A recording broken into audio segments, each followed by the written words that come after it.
they think I'm really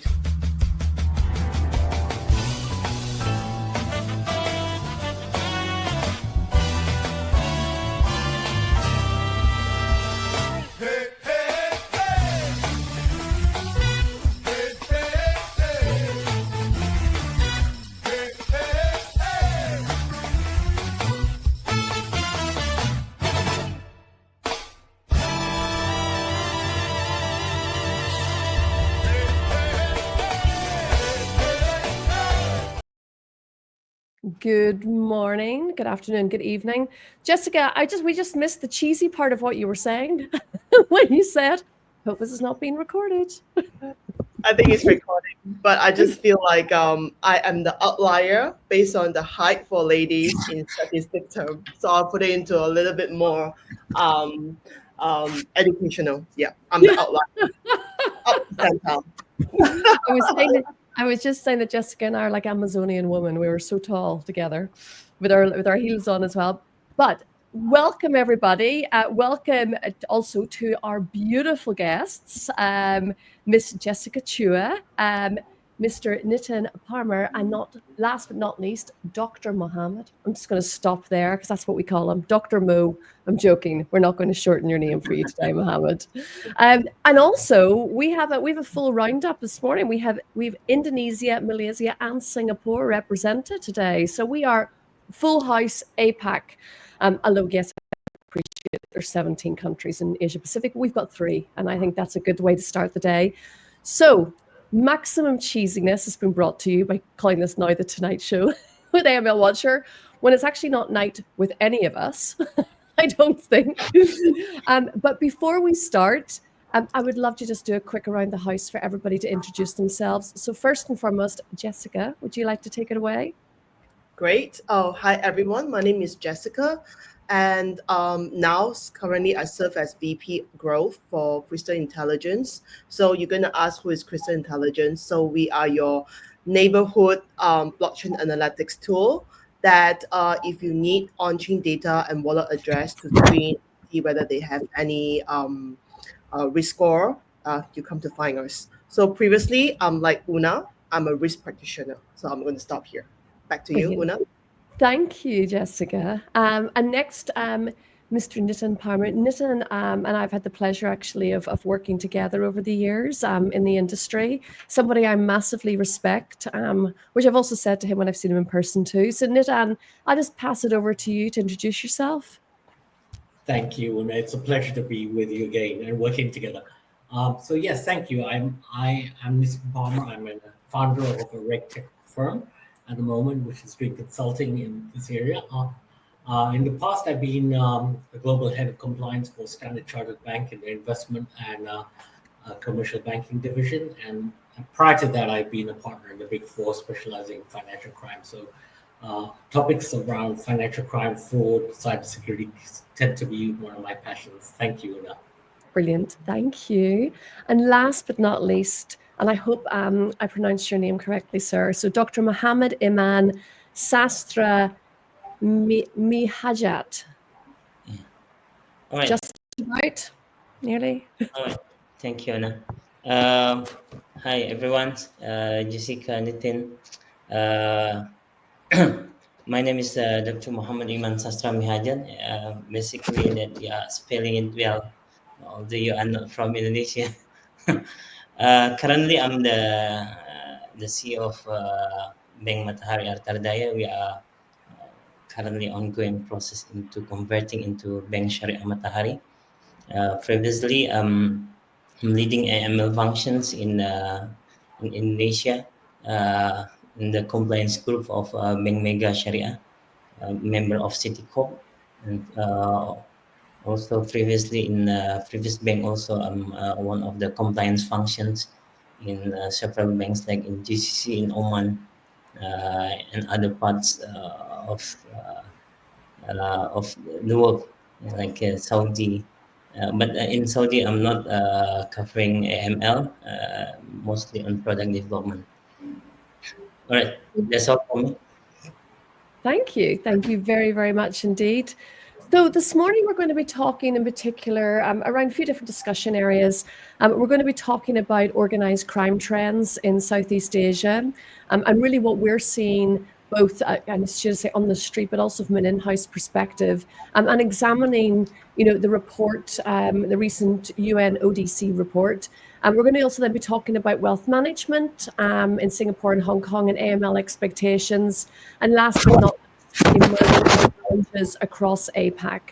So just starting this morning with kind of organized crime trends, one of the most worrying developments that we've seen in particular, I think since kind of COVID, and after that, the development of kind of offshore organized crime originating out of compounds based in Myanmar, in Cambodia, compounds, Philippines as well, Thailand, compounds which not only organized crime driven, but also the fact that they also have people working in them that have been trafficked or indeed kidnapped as a result of, even applying for a job advertisement on, various social media outlets or indeed the likes of the Big Four, going into Bangkok, thinking they're going to be picked up by somebody who's going to bring them to the office. And instead, they're actually brought to these compounds.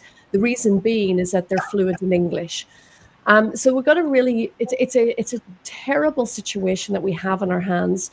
But what I would really love to start with is talking about the real typologies that we're seeing that are originating out of Southeast Asia, how they're impacting Southeast Asia, but also as well, if we could then bring that from a global perspective, what we're seeing overseas. So maybe, I don't know, Jessica, do you want to start? Yes. Okay. Thank you, Oonagh. So, United Nations UNODC is our client, and of course, we support them in multiple ways about typology, namely on how they on the money, how they launder money out. So this is what we support UNODC. So, as exactly accurately what you have just said is that they have been increasingly cases on human trafficking, and people who is answering job advertisement were tricked going there, and they didn't know that they were held as hostage in scam centers. And of course, this is booming at the moment. The scam centers is booming because the business model works. Think about 2025.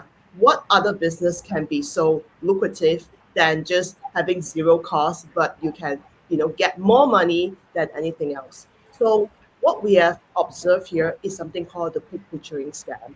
And this is very unique to APAC or Southeast Asian per se, because you will see that typologies like human trafficking, gambling, and selling organs, that will be all in one syndicate.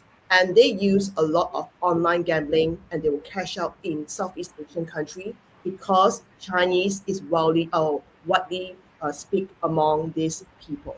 I'm going to stop here and see whether you have any question for me, Oonagh. No, I think one of the things I really want to understand is a lot of the focus is given to these organized crime typologies, the call centers, the money mule centers.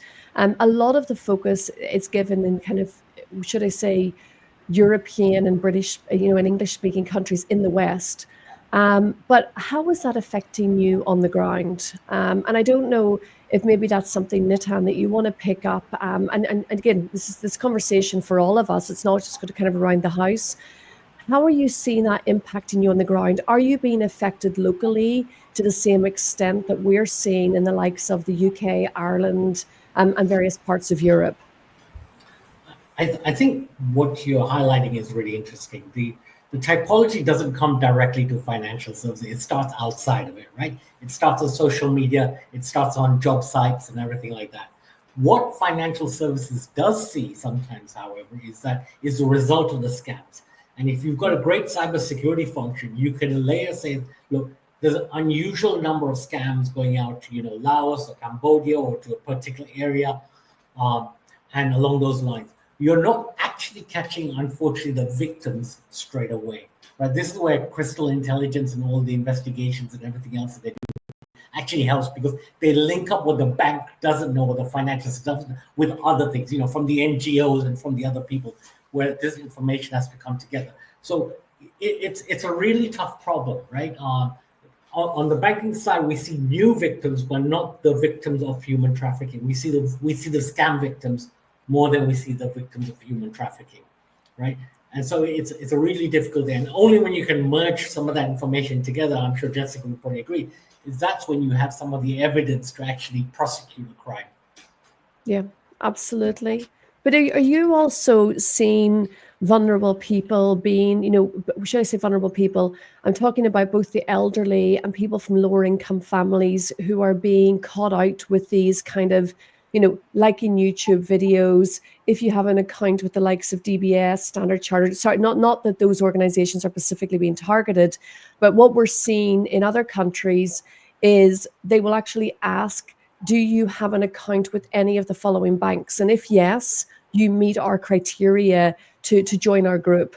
Is that also happening onshore in Southeast Asia?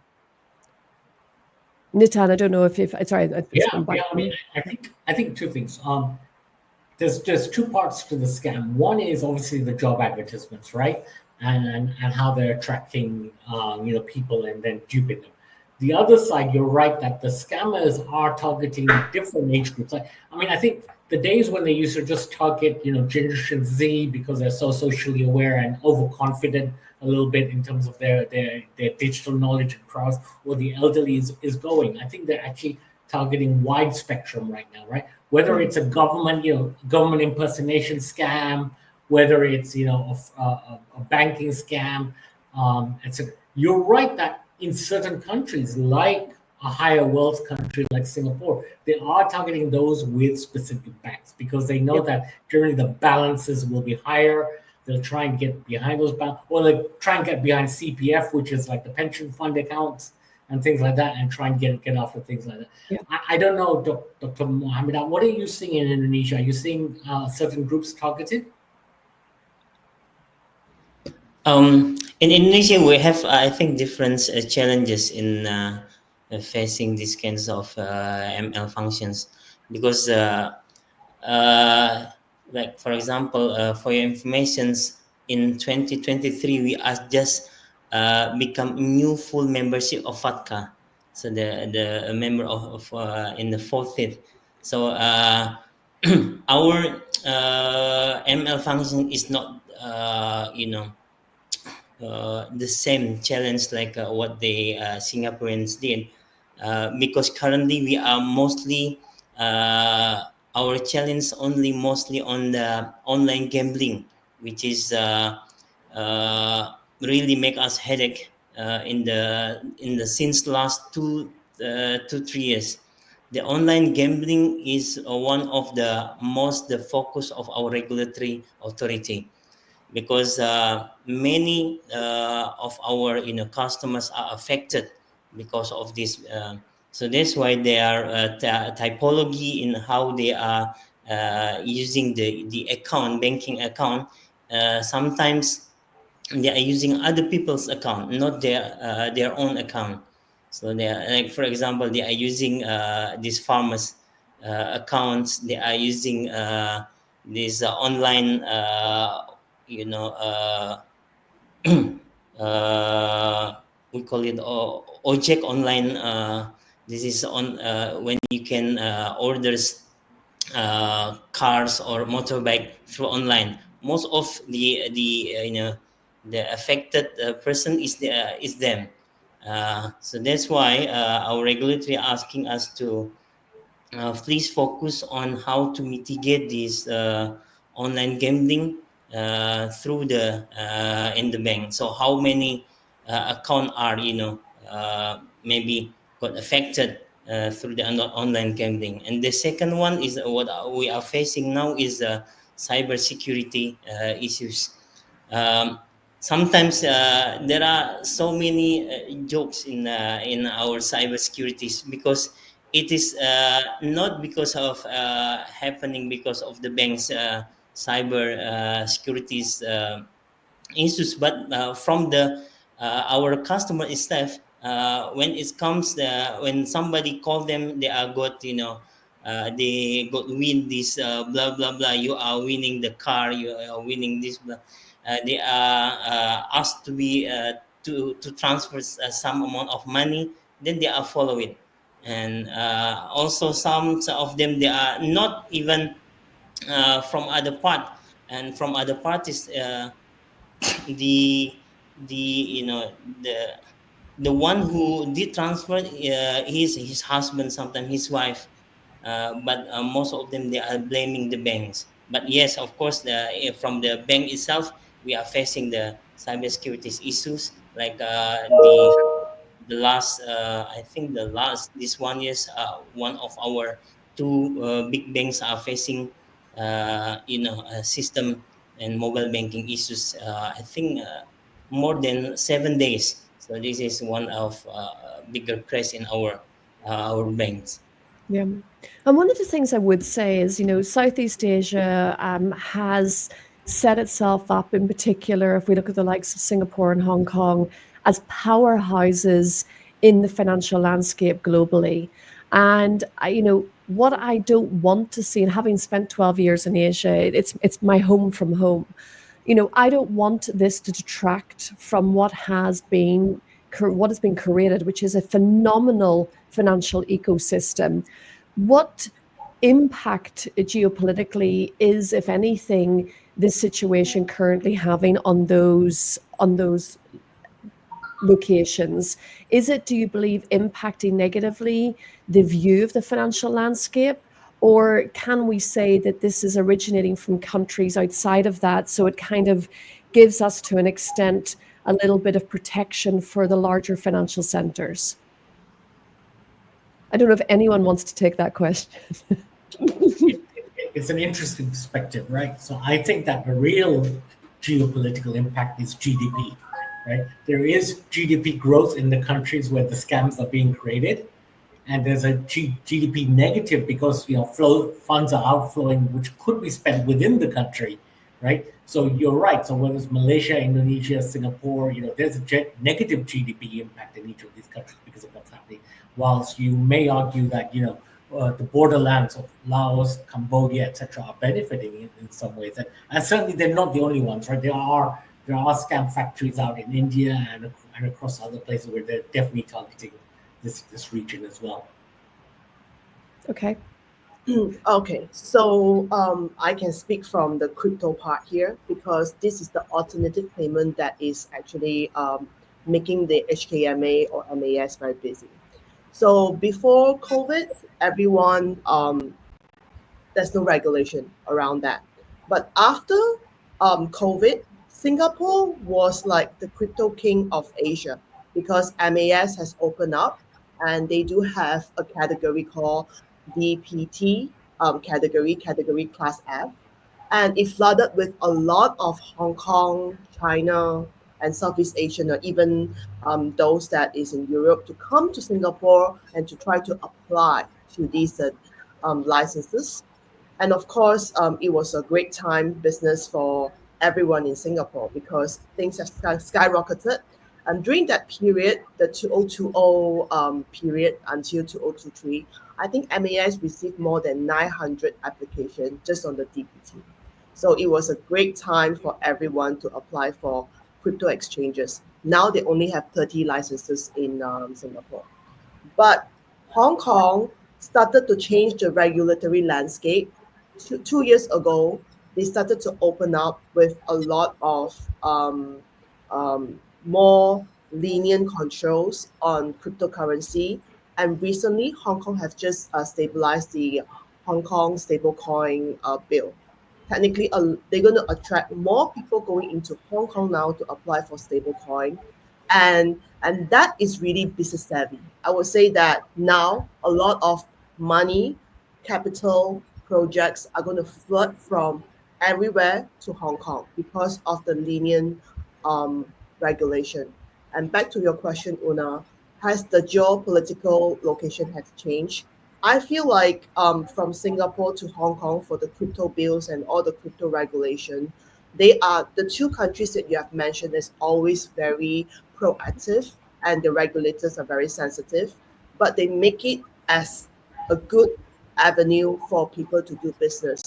But whether the controls that they put against the firm, we have to really see that, and we take some time to observe that.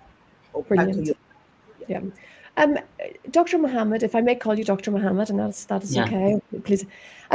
In terms of strategies, strategies that have proven effective in disrupting illicit finance flows in the region, have you seen any recent strategy? We've seen some recent centres, thankfully, being taken back by the authorities, where, especially in the Philippines, where they've gone in and they've managed to take over these call centers, so to speak, say call centers, these scam centers.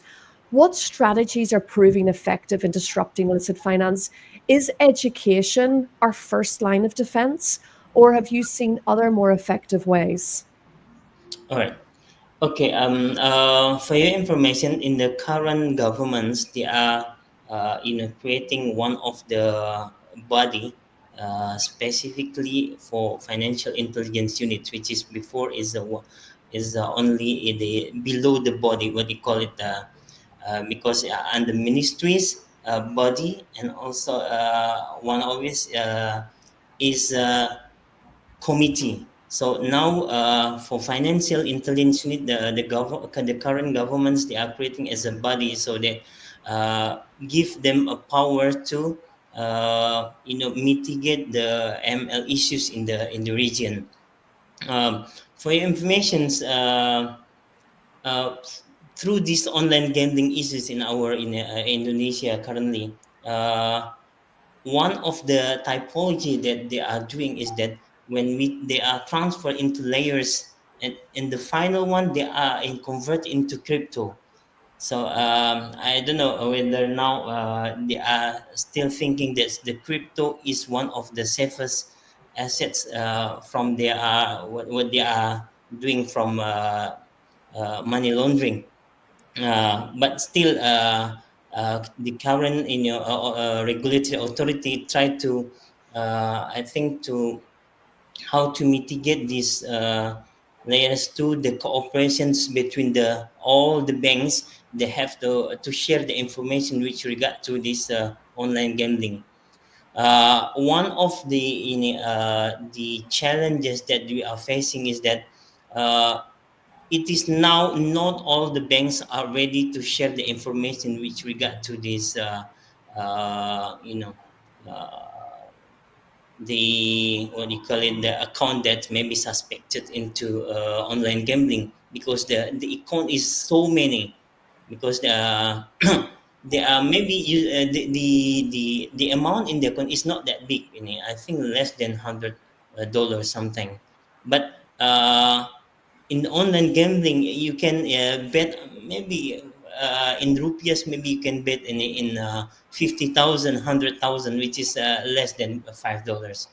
So but this is a huge numbers of account. That's the issue that we are facing now, how to in a, deal with this huge number of accounts that maybe one can suspect that this account is used for online gambling, because in the message we are found that when this account is used for online gambling, they are using statement like slots, something like Indonesian terms like gacor. So we have to win, something like that. This maybe we can find this as a online gambling account. But the issue is that the challenge that we face, we have to get cooperation between all the banks, because in Indonesia we have so many banks. Yeah, national banks we have more than 20. We have also the others, local government bank. We are also having like a small economic bank. We have also Indonesia, maybe when you see how many banks in Indonesia, more than hundreds. And when it is small bank, is more than maybe more than 500, something like that. So it's not easy for our regulatory authority to really regulate these kind of issues. Brilliant, brilliant. I think there's so much that we really need to do right now. Education is what can I say? education for me is paramount. And I really don't think that we're doing enough either from a coordinated public-private partnership or indeed within the various sectors that are being impacted. And in some instances as well, it's very difficult, to make sure that the elderly or indeed more vulnerable people, especially from lower income families that are targeted, are actually getting access to this information because of constraints that they have in respect of being able to access social media, etc. So, we really are in a perfect storm at the moment. And there's a lot more that can be done. One of the things, and before we kind of finish up on this topic and move to the next, one of the things that concerns me slightly is the lack of topward down information from law enforcement and kind of public bodies to the banks. A lot of reliance and a lot of focus is, oh, banks are restricting banks are restricting law enforcement and taking action because they're not sharing information fast enough. We're working on known typologies, whereas law enforcement are working with the day-to-day evolution of typologies. And so I really do feel that the banks, the financial sector, has been put in a very unfair position in this regard. Nitin, I see you nodding. I'm hoping that means you're agreeing with what I'm saying. Yeah, I think that's really true. Well, I believe that there's a time lag, and you're absolutely right. Before the financial sector actually gets any information about what is evolving, what is currently going on, etc. And you're right that law enforcement knows it a lot better, right? And I think the issue is that this is very uneven across the region, right? There are many law enforcement agencies who still rely on bottom up, information. Very few have only set up anti-scam centers where the police force is working directly with the banks, with the fraud department, with the cybersecurity regions to actually share that information and actually collect it all together. Um, but I think overall across the region is patchy. Even cross-border cooperation is patchy across our region, and that's one of the big failings. I think if we learn to actually share information cross-border, do things a little bit better, then actually I think the task would get a little bit easier. And that's what the EU has an advantage. Agreed. So I would like to add on to Nitin's point is that just to speak from the crypto part of it, crypto itself is a borderless transaction. So they don't have all this high risk jurisdiction category, and you don't have all the SWIFT payment. If you want to implement travel rule, that's great, but you can't stop a crypto transaction. So law is jurisdiction based, but transaction is transnational crime. So I feel like at the moment, if you think that law enforcement is just working within their own jurisdiction based on their country law and they are not cooperating, not just region to region, I'm talking about country to country, they cannot solve transnational crime, especially big crime like big butchering scam. So I think Interpol, they do a lot of great job because they do have the centralized way to segregate data for the member states.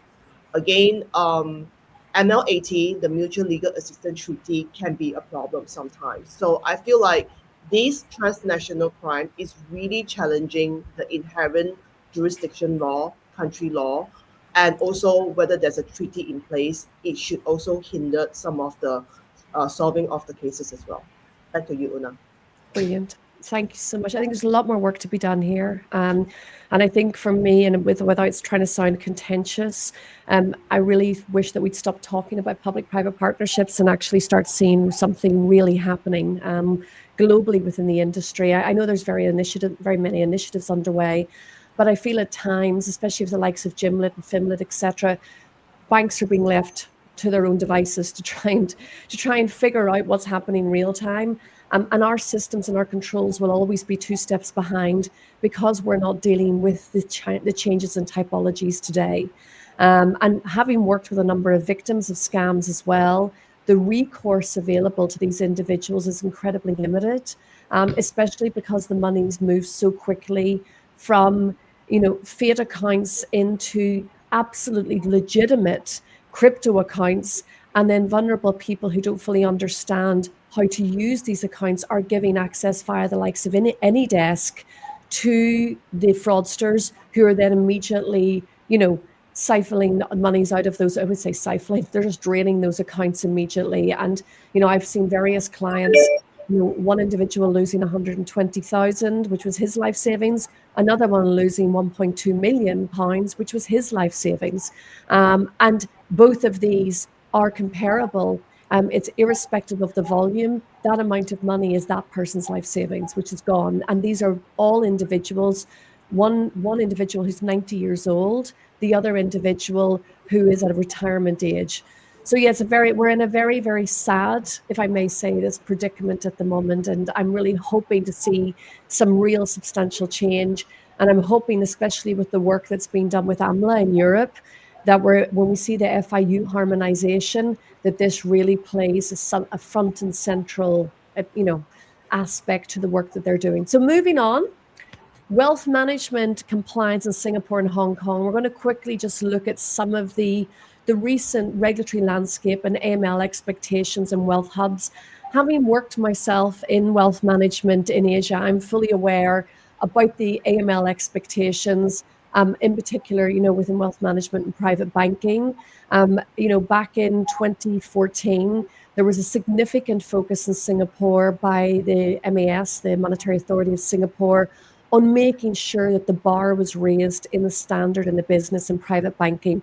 And my goodness me, they did a good job doing that. Very much a hand-holding exercise where they supported the organizations to make sure that they built up solid, foundational-based, risk-based frameworks that met the business, the services, the products, the clients' risks. How have we seen that evolving? I don't know first if Jessica, if you want to speak to that, that's something that you've been looking at.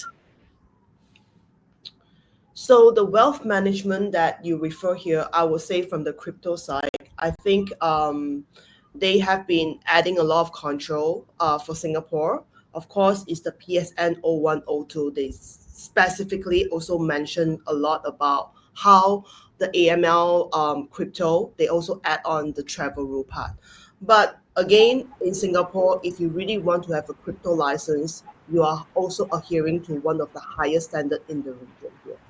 As for Hong Kong, the wealth management part they have looked into, also they have added on a lot about the cold wallet, like you have to put in who is the trusted person and you cannot take the cold wallet outside the country of Hong Kong. They also put in stringent control here. But the wealth management for Singapore, Hong Kong is still pretty much following the TradFi. I don't see that much of changes. So that's only what I can share regarding to the crypto market. Yeah. What about you, Dr. Mohammed? What are your thoughts? From Indonesian perspective, the wealth management in our country, we are because the crypto itself, it is still not that regulated much in our current regime. But so that's why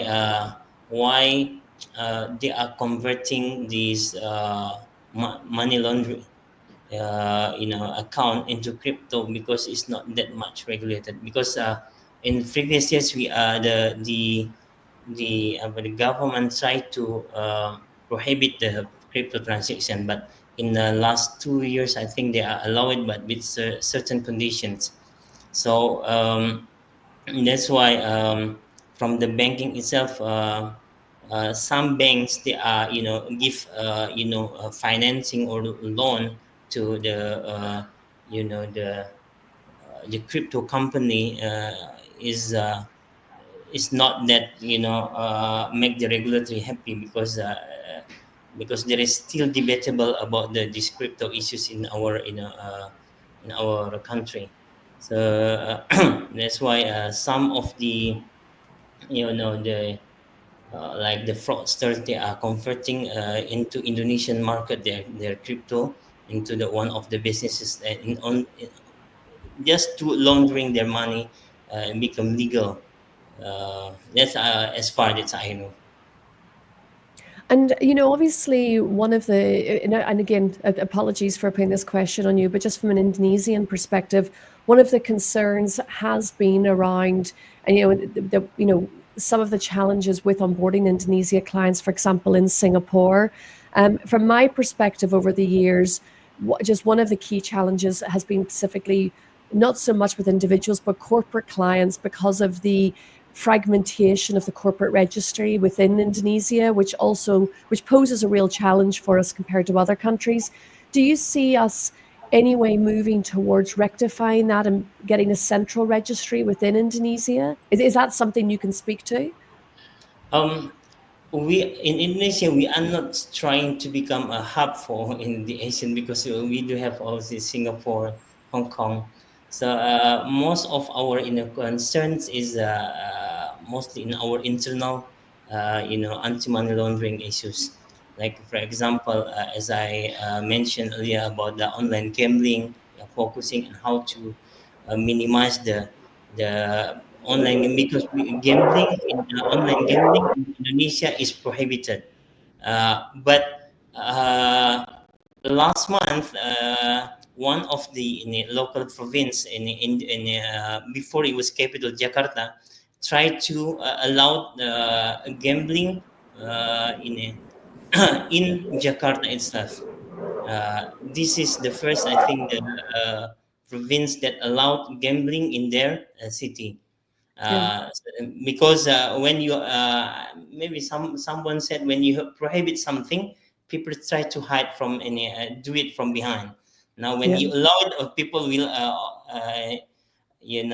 freely to come to do gambling in Jakarta, and from maybe from other province. So that's why, because now because what our experience that the money laundering is can easily layering through this gambling, because we don't know this money's come from, right? Like the crypto is that when you are not regulating, people try to transfer them, converting their money into crypto, then they convert it again into their local currency. So Yeah. that's why uh, for those who are understanding this, typology, they are trying to not doing it through only the banks, but they convert into a crypto asset, then they're converting it again into local currency. And one of the things that I've always found challenging over the years, and it's become a bigger focus for the regulators as well, is this kind of increased scrutiny on kind of source of wealth. And it's something that I've actually at times find a little bit, how can I say this, ridiculous.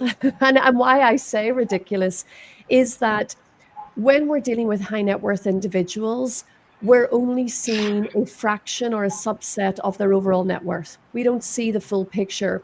So any kind of assessment that we make in terms of source of wealth and evidencing that is to an effect a guesstimation based on information that we have access to, whether that's publicly or privately through their account.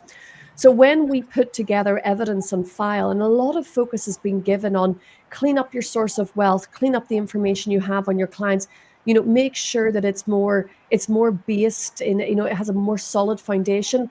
That solid foundation is already very, very rocky to start with, because of the fact that of exactly what I've just said. We're looking at a subset. We don't have the full overall picture of these high net worth individuals. This is something which I feel that we give an incredible amount of focus on when, from my opinion, transaction monitoring is where we really need to be focused on these accounts, how the account is being used, and does that align with our understanding of the customer. And I appreciate that having a solid understanding of source of wealth and how wealthy the individual is should give us an idea about the monetary flows through the account, i.e. the level of monetary flows. But for me, this doesn't mean that it should be a focus on source of wealth. Rather, it should be a focus on transaction monitoring. And I feel like we're sometimes here putting the cart before the horse. Nitin, what are your thoughts about that? I think it's a great issue. Look, so I think this competition between Hong Kong and Singapore to be the hub for wealth management is kind of interesting one. I believe that the lack of transparent beneficial ownership registries, the issues around source of wealth, source of funds, have led to actually an increase in inflationary aspects here in Singapore. But I also agree that what I've really noticed very few places do is, apart from the challenges in getting this information, which I agree is not easy to understand, is that not many actually compare the results of the behavioral profiling transaction monitoring back to the EDD or CDD layers very well at all, because they will give you an idea of whether the money is being integrated or placed. It will give you an idea of whether the funds that are coming into, let's say, wealth management in Singapore are being laundered, right? And if you do not compare, transaction monitoring back to profiles for EDD and CDD, you won't catch them. And I find that actually a lot of the typologies being used on transaction monitoring are pretty basic. They're looking at singular transactions rather than complete account behavior or complete customer behavior over time. Brilliant. Thank you for that. Jessica, in terms of kind of technologies that wealth managers could leverage to help streamline compliance without compromising the experience and the multiple asks for documentation, what are some of the best practices that we've been seeing in the industry, if any? Oh, you're on mute. You're on mute, Jessica. So you mean the crypto part, or also the source of funds and source of wealth documentation? So whatever you can speak to. I know that you have a lot of experience across the board here, so I'm kind of pulling on that as well. I feel like a lot of this, say back in the days when I was doing my compliance work, I think the EU directive on this lower threshold on 10%, I don't think that people follow here. I think pretty much it's just 25%. And when you're applying licenses across the board on these regulators in Southeast Asia, they actually just want to really see who is the main CEO, maybe the board of directors, where the money coming from before they want to apply for any licenses. It can be investment bank, it can be a bank, or even anyone who wants to open a high net worth account to any banks. They will follow, say, the 25% threshold. Say this is a bare minimum, right? But I feel like if the documentation and they start screening and there's not a big problem, they just stuck there. Say for any crypto licenses they are trying to apply, because inherently this is a high risk business, right?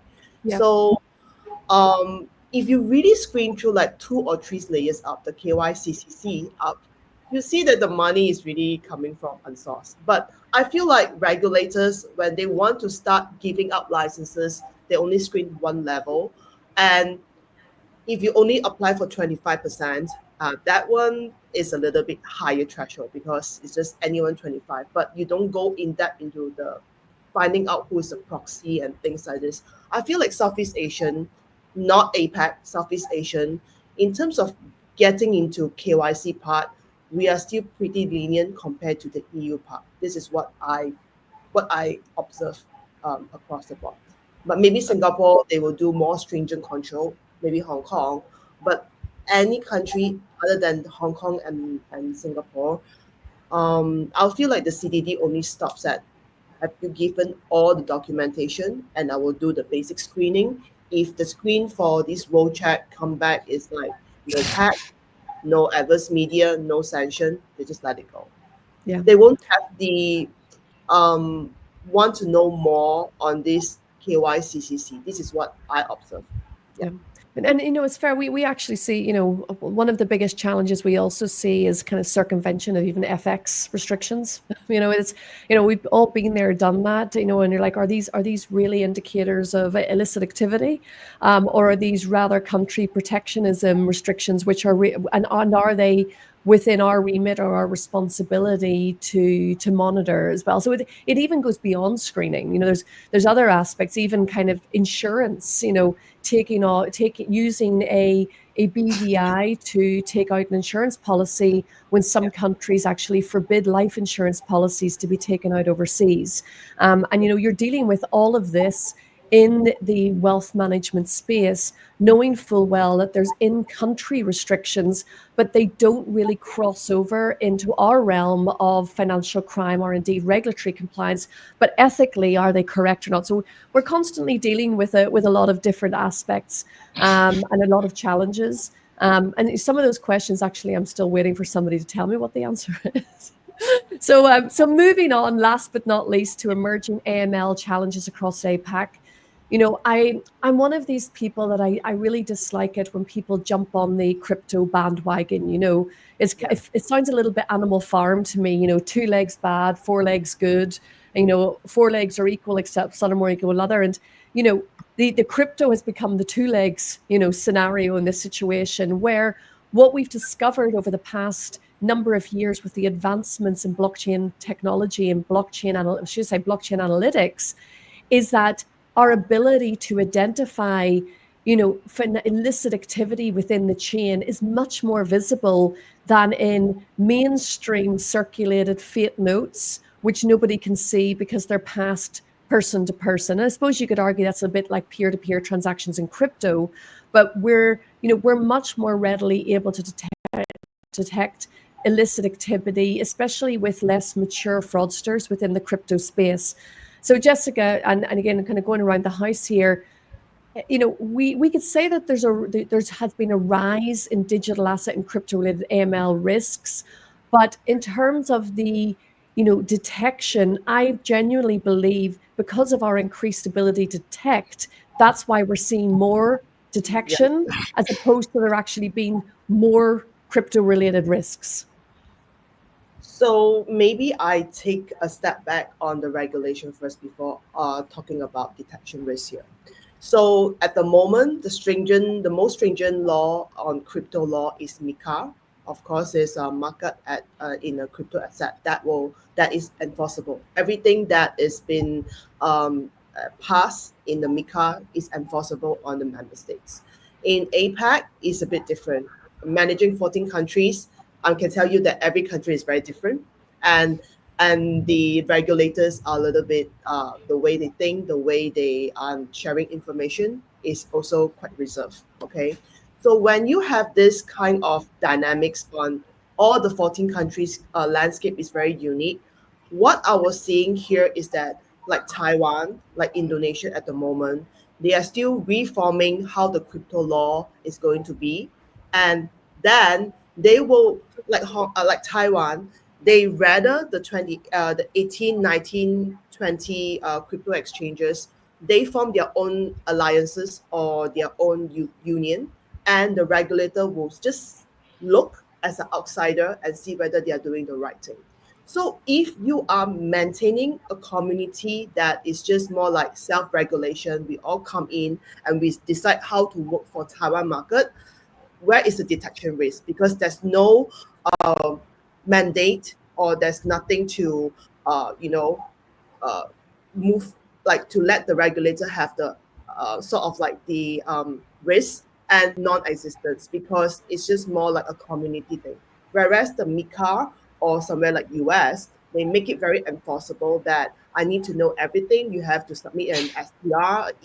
You have to know that I want to know what's everything. The detection, they put in and they coerce the member firms and the states to say that you have to do certain things.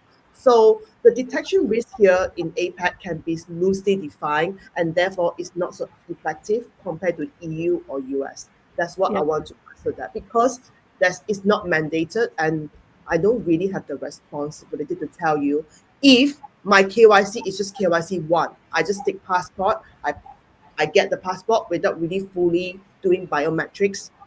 That's it. I have done something, and this is self-regulation. You didn't ask me to do more, and why should I do more? I can be efficient at that level. Yeah.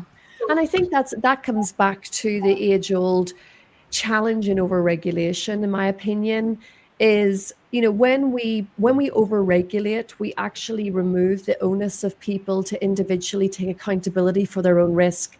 When you become accountable, you're willing to go that extra mile and do the right thing because you know what the repercussions of those risks becoming a reality are. But when you have overregulated, you basically give a checklist to people to say, you check these boxes, then you're safe to go. And that means at times that people may not necessarily, one, think outside the box, two, start with a risk-based approach. And in many instances, I don't believe many AML risk assessments I see actually start with risk. They start with regulation and then move nicely across the policy framework. So that's where I think that we're really falling foul of the industry here. My biggest excitement in the crypto space was when we weren't regulated. And I don't say that because I think we should remove regulation. Rather, it was you had to start with the risk because you didn't have the safety net of regulation. And now beginning to regulate, it's, Yes. it's a double-edged sword. Yeah. Nitin, you're nodding It's there interesting. too. I think it's because financial institutions look at the regulator as a risk rather than the economic risks they face from their customers and the transactions and everything else. So they are only mitigating their regulatory risk, but you're right, the real economic risk is the one that they're ignoring. And I tend to agree with you directly. You should be basing it upon not what the regulations is, understanding your risks and then saying, how does regulatory help me in that way? So I think this is really true. But Yep. I also think that, look, this is where people are failing, right? If you do keep on doing individual risk silos, you will never see the cross linkages between all the domains, right? There are cybersecurity risks, for example, that spill over into AML risk and fraud risk and things like that, and they don't link them up together. Everyone does them individually. Everyone's tired of filling in self risk assessments, right? And the poor product managers get about 10 of these per domain area, right? So they're getting really tight. There's got to be a better way of putting this and assessing this risk together. Yep, absolutely. So last but not least, I appreciate that we're nearly out of time. We've got a couple of minutes left, if even. Trends. What trends should AML professionals watch out for in the next 12 to 14 months? I personally am excited to see what's going to happen in the sanction space, because for the first time in a long time, we're actually beginning to see the retraction of sanctions as opposed to increased sanctions. And yes, they change as well quite a bit. But also as well, I'm excited to see a lot more in terms of technology advancements, the usage of artificial intelligence. AMLA is already playing a kind of a forefront on that, trying to harmonize the FIUs, being data driven, which is where we need to move. So if I may just do a quick round the house, starting with you, Dr. Mohammed, what about trends for the next 12 to 14 months? What skill sets in particular do you think the compliance professionals should be looking to increase and to focus on? All right, thank you. I think the because the current situations of the global war is start to increase. We believe that the blacklist from the regulators, I think maybe the new list will be coming. Maybe there is new countries also maybe come into part of these issues and sanctions. So that's why, as professional, we have to really to prepare that what is the next stage for us, how we going to mitigate these issues, and also with the current AI regime, the banks should adapt with the new coming technology like AI, from the opening account, from the transactions, from the, because the fraudsters there, as you mentioned, they are two step more than our skills, because then the fraudsters always they are seeing where is our weaknesses. So that's why, as professional, we have to adapt with the AI, technology in any part. Like for example, the AML. Before we are doing something part, maybe we can do it manually. The other part we can do it automatically. But now in AI, using AI, all things can be automated, can be adapted easily, so that our works will be much easier. But for that point, that's because I see last week I read one of the news that Google, they are fired their employees because the AI itself. So that's why as professional we have to be prepared. Maybe in the next coming years, in the next 1 and 2 years, maybe the stuff that dealing with ML is not that much as current, because uh, there are many AI functions that will going to replace the human function AML units. Maybe I think that's for me. Brilliant. I think that sounds very incredibly sensible. Thank you for that. Jessica? So I'm sure that you know all the Bybit hacks, and it's done by this national state kind of hacker level. So these sanctioned crypto wallet addresses, um, I mean, these kind of Lazarus group, they actually use a lot of mixers like DeFi and mixers. And therefore, the way you want to start tracing online wallets, you need to have more different skill sets. So because it can be a big wallet address with a lot of money, you just don't know where's the source of funds. Those are the wallet address I'm talking about. They probably are used as a meal, like a wallet address, just to pass on, and they're actually Lazarus money. I think because it's a sanction wallet, so you shouldn't be, in contact with any, not even like 15 hops away. I'm not Yep. talking about hops, right? So the second part is that a lot of these pig butchering scams, they use wallet addresses, and they use stable coin because it's the most liquid. USDT and USDC has been widely observed that they use it to cash out because it's outside USD. The second part most liquid money is USDT and USDC. So I feel like you need to also enhance knowledge on the cashing out points. It can be on a money changer, it can be on a license exchange. But if you do not trace correctly, again, you can link back to regional scandals like pig butchering scam or human trafficking wallet address. And the last one is that the stable coin is now is widely used, as mentioned. So I feel like managing stablecoin kind of wallet tracing is very different from Ethereum and Bitcoin because they are so widely used and it's so liquid.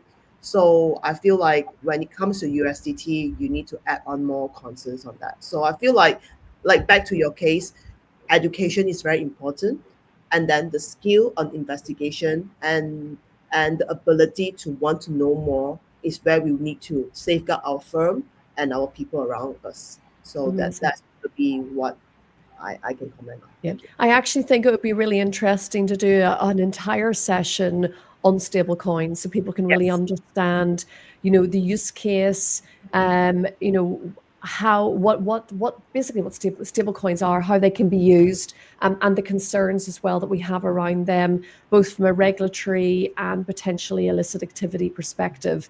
So it's definitely something for next time.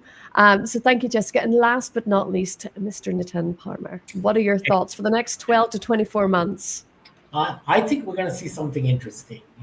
In the older days, cybersecurity had bots, right? Bots were attacking systems and things like that. What we're going to see is agentic AI. Agentic AI doing KYC on its own.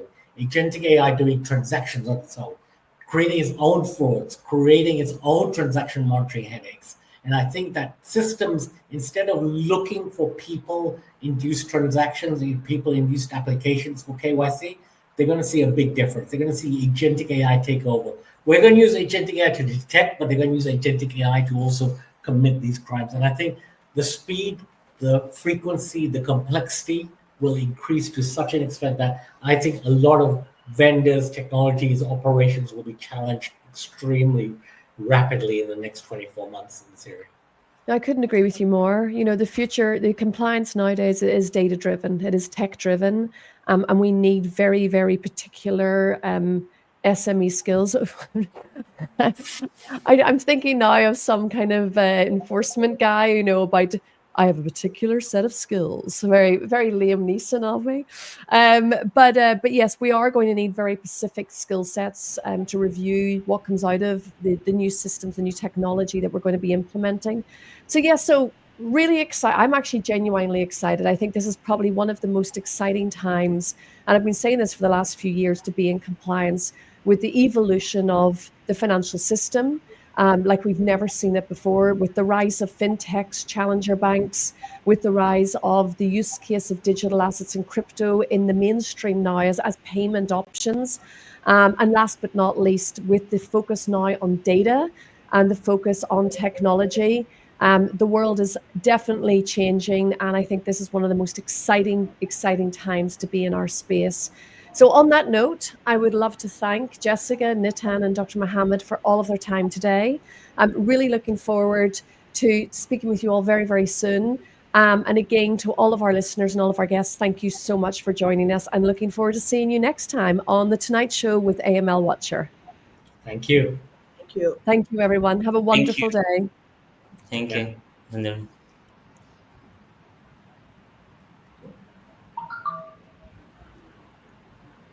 So